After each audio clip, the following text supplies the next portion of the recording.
Hey, good morning. So we're still in the Alter Rebbe Shulchan Aruch. Oh, I even get the copies. 1 second. So Thank you. we are middle of halacha number 18. Middle halacha 18. Hi.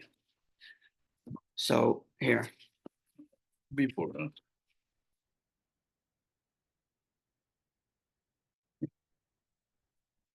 The paragraph says lachein. So what did we learn? We learned that we have to do matzah, maror, and then again matzah and maror together, which is what we call korech. And we understood like this: matzah, biblical. Nowadays, you got to eat it with a bracha. Maror, there's two opinions of how to do the maror today, which is only rabbinic.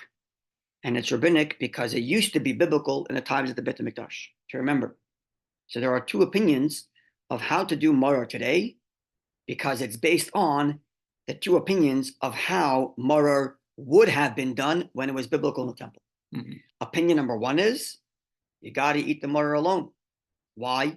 Because if you bring matzah with your maror, you're going to ruin the flavor of maror. Yeah. So you have to do maror alone. That's one opinion. Hillel's opinion is no. In the times of the Beit HaMikdash, you would bring maror and matzah together. So today also, the rabbinic mitzvah to have maror is to have maror and matzah together. Yeah. So you're doing matzah and then maror twice. Once maror alone for the opinions that are not like Hillel, and then matzah and maror together for the opinion of Hillel. Because that's the way to do the rabbinic mitzvah. And therefore we learned, that's where we are right now. Therefore, one has to be very careful. Not to speak bedavar in any manner that's not related to the meal. If it's not related to eating, then do not talk. From when you made the bracha over the mitzvah of eating matzah, until you finished eating the sandwich. Because it's the whole mitzvah extends. It's different versions of the mitzvah.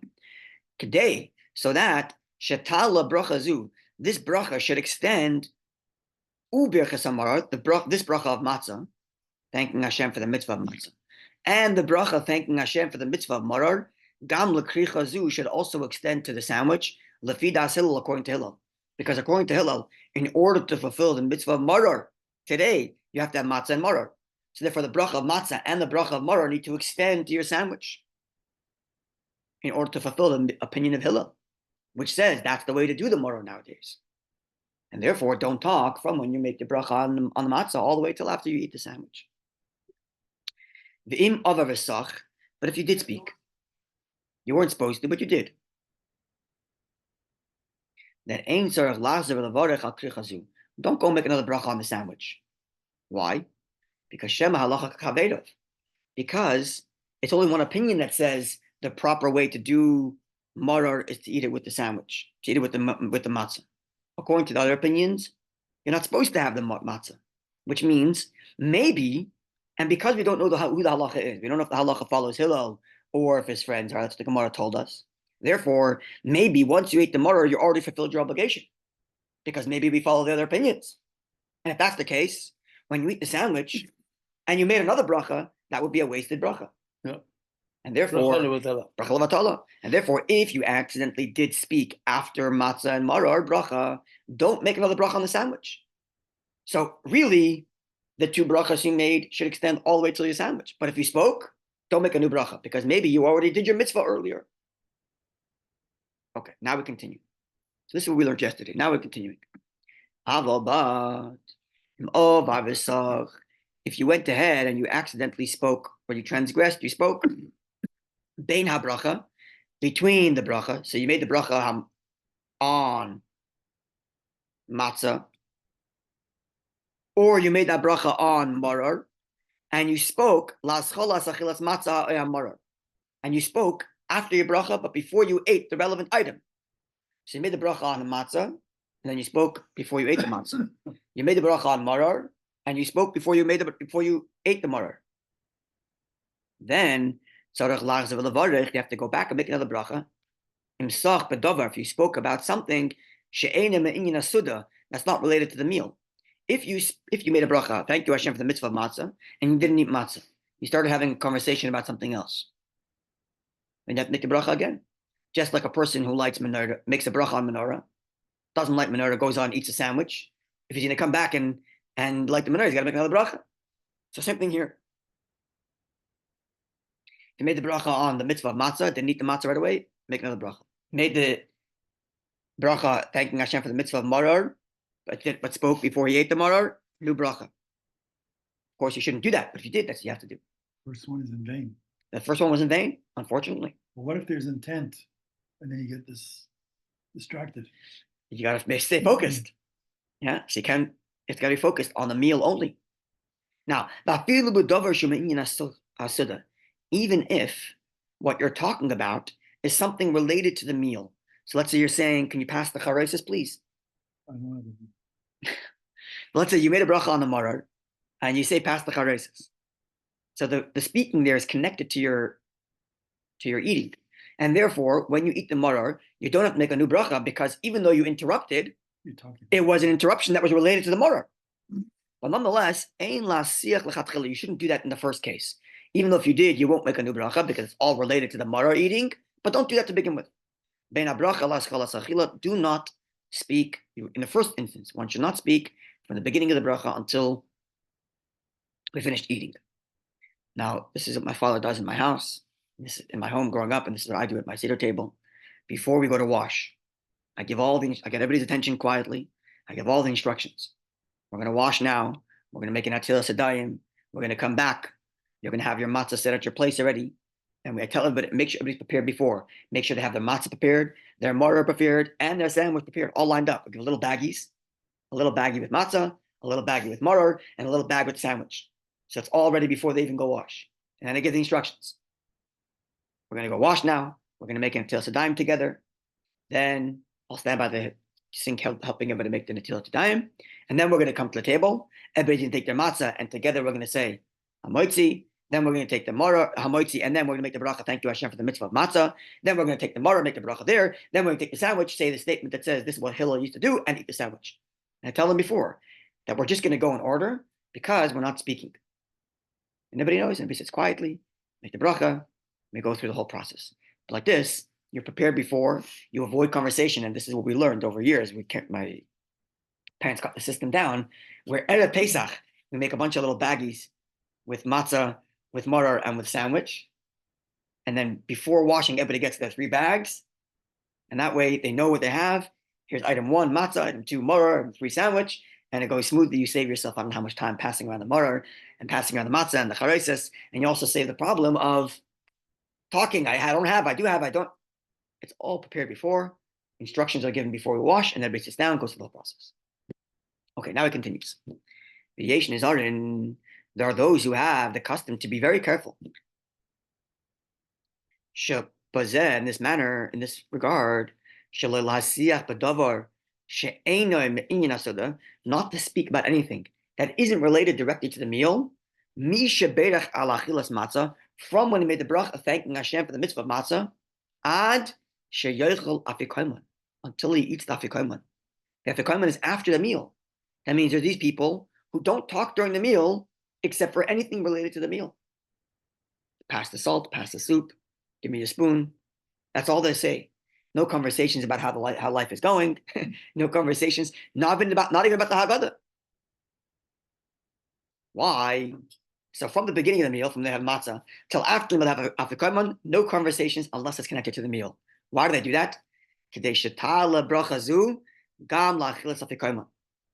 want the bracha, thanking Hashem for the mitzvah of matzah,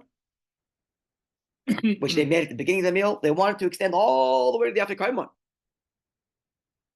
which is the matzah they eat at the end of the meal. So they don't speak the whole time. Says the Alter Rebbe, this is a little excessive, not to have any conversation till after the afikoman. I might suggest like this. First of all, it's excessive because it's very difficult to do. And it's imposing on everybody else at the Seder. You want to not talk, but everybody's having a meal. It's a Yom Tov meal, and a Yom Tov meal is meant to have conversation. Torah conversation, right? But these people aren't doing that either because they don't want to have any talk except connected to the meal because they want the bracha to go from the beginning to end. That's one reason why it's excessive, because it's just too much. But another reason why it's excessive is because perhaps, maybe, I didn't see this written anywhere, this is my suggestion, the afikoimon that we eat is not because of the mitzvah of matzah. Why do we eat afikoimon? Why do we eat the matzah at the end of the meal? To remember the fact that they used to eat the korban pesach at the end of the meal. So the matzah you're eating at the end of the meal isn't even part of the mitzvah of matzah. It's part of the mitzvah of korban pesach. And therefore, it's excessive to just be not talking for something that isn't even a mitzvah of matzah. Maybe. I haven't seen this written anywhere, but maybe. Okay, in footnote 76, it reads like this. The instructions in his Haggadah, the Alter Rebbe states that when reciting the blessing over matzah, one should intend for the blessing to cover over the afikoimon as well. The Rebbe, however, points out, as the Alter Rebbe proceeds to state, it is not necessary to refrain from speaking during the meal, so as not to make an interruption between the recitation of the blessing and eating the afikoimon. Okay, so have in mind the afikoimon, which would seem to undermine what I just said, because having in mind means there's some sort of connection to the eating of matzah, but nonetheless, we're not told to go with this excessive instruction to refrain from talking. Okay, continuing. Noya again b'medinas elu. It's the custom in this area, in this region. Yeah, here at the bottom. Yeah. Loimar to say, before eating this sandwich, this wrap with matzah mara, we say, Kain asa Hillel. This is what Hillel used to do. Bisman shebeis mikdash kayim, at the time when the base of mikdash was standing. He would put together, he would wrap matzah mara, etc. Okay, this is the custom to say that statement, which we learned means because that's how Hillel used to do it. Therefore, that's the proper mitzvah of mara today. The ein maskidin Pesach. We don't mention the Pesach in that description. We just say he would put matzah and mara together.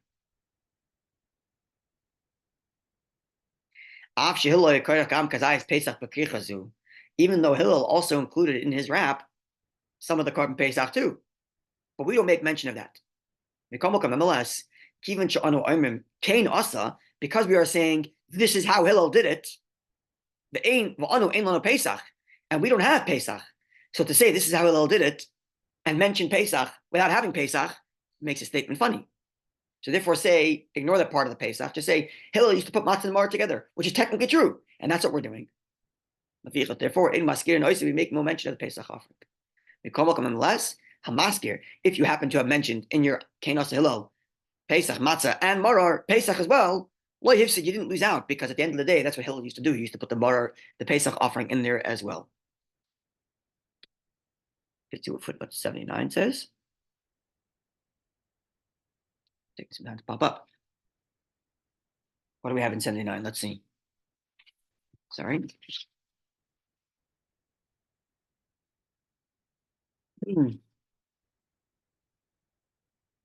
Oh, in his Haggadah, the Alter Rebbe does include mentioning Pesach sacrifice in his version of this passage, which is how I remember it. The Lubavitch custom is to follow the text in Alter Rebbe's Haggadah. So even though the Alter Rebbe just said that you shouldn't mention Pesach offering because we don't have Pesach, but nonetheless we actually do. Pesach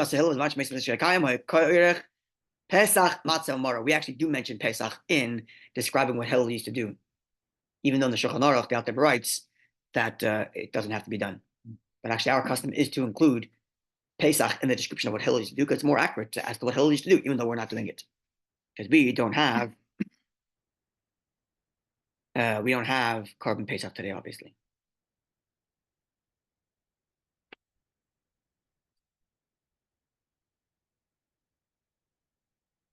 Okay, one more halacha. Halacha 19.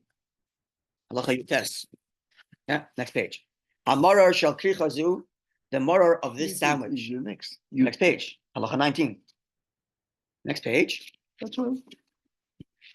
Hamarar shel krichazu, the morar of this sandwich, of this wrap. Ein tzarich l'toveh b'charoises. You don't have to put it on charoises. Shekvar kiyem mitzvahs charoises b'tibul morar rishon. The obligation, the mitzvah, to have charoises, you already did when you had the first morar alone. So you don't have to do it again. Number one. Number two, the gam ein lochosh lekappa. One doesn't have to worry about kappa. Kap shebamar zesh oichel matzah bekricha. Go to footnote 81, 82. It'll explain what's going on. For some reason on my computer taking time for the footnotes to jump up. I'm going to read it from here, if you don't mind. Yeah, 81. Not 82 specifically.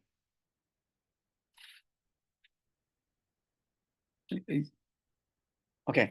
And kappa is a sort of like kind of if you go to section, let's go to subsection 11. Let's just go back to number Yud Aleph. My computer's acting very slow. Let's go to Yud Aleph. Let's see here. Let's read it from here. Which says,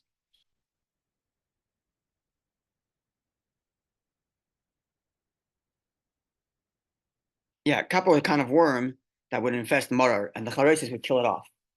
Okay, so that was one of the reasons for charesis. One of the reasons to charesis is to get rid of kappa, to get rid of these like worms that would infest the marar. So if that's the case, then maybe you should dip your charesis, your marar of the sandwich into the charesis to get rid of the kappa. What? That's in footnote 11? No. In subsection, going back to halacha 11. Oh, halacha. Yeah. Okay. So now there's two parts to the dipping of the charesis: the obligation to dip that you did already, but then there's to get rid of kappa, to get rid of these worms. So then maybe you should dip by the second marar to get rid of kappa. Says the Alter Rebbe, the gabe in lachash the kappa. Don't worry so much about the kappa worm. Shiva marar zeh with this marar she'ochle matzah bekricha that you're eating with the matzah. And I think the reason is because the matzah itself neutralizes it. What does he say in 82? Sorry, footnote 82.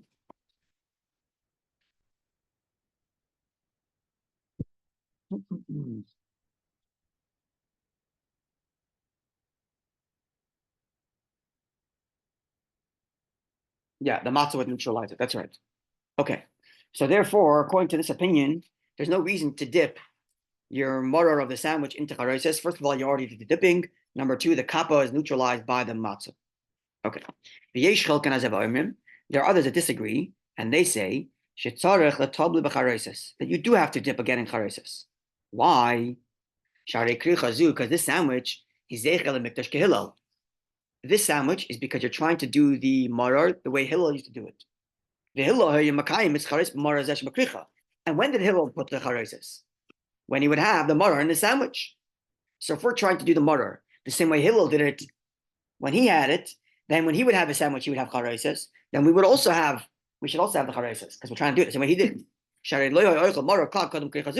Because Hillel didn't eat any marar except for in the sandwich. So for sure, when he would have the sandwich, he would dip. And if we are trying to do like Hillel, then we should dip also the second sandwich. Now he says, interesting. Haminag, the Medinas Elu, the custom in these countries, I assume these countries means Ashkenazi countries, Kisvara Rishona, like the first opinion, not to dip the marar in the charesis when you're doing the sandwich. Avala Iker. But the truth is, the main opinion is Kisvara Shni is the second opinion. And that's the Chabad custom. Chabad custom is to indeed dip both times, by the marar itself and by the sandwich. And it makes sense. Because we just finished learning that the whole kairach is because we have to do marar twice. Once to fulfill the opinions of those who said marar was eaten alone. And a second time to fulfill the opinion, like Hillel, that marar is eaten together with matzah. So if we want to eat the marar the same way Hillel did, then dip like Hillel. Okay, footnote 84. In his instructions in his Haggadah, the Alter Rebbe states that the marar used for kairach should be dipped in charesis. In his notes to that Haggadah, the Rebbe states that although this is Lubavitch custom, one should be careful that only the marar and not the matzah come in contact with the charesis, because we don't make matzah wet. That's the Chabad custom to make matzah wet. And moreover, that the charesis be dry, not too wet, because otherwise then the charesis on the marar will make your matzah wet. You got to make sure it's dry, so that the matzah will not become in contact with moisture. So that's our custom. We dip the marar in the charesis, we shake it off, and we make sure it's dry, not too much wine. Then we put it in the sandwich. Okay. Tomorrow, God willing, we will look at the halacha of number one, how do we sit when we eat this? Right? Leaning or not leaning. And we're going to learn about how they have to be eaten. How should they put them into your mouth? Okay, wonderful day.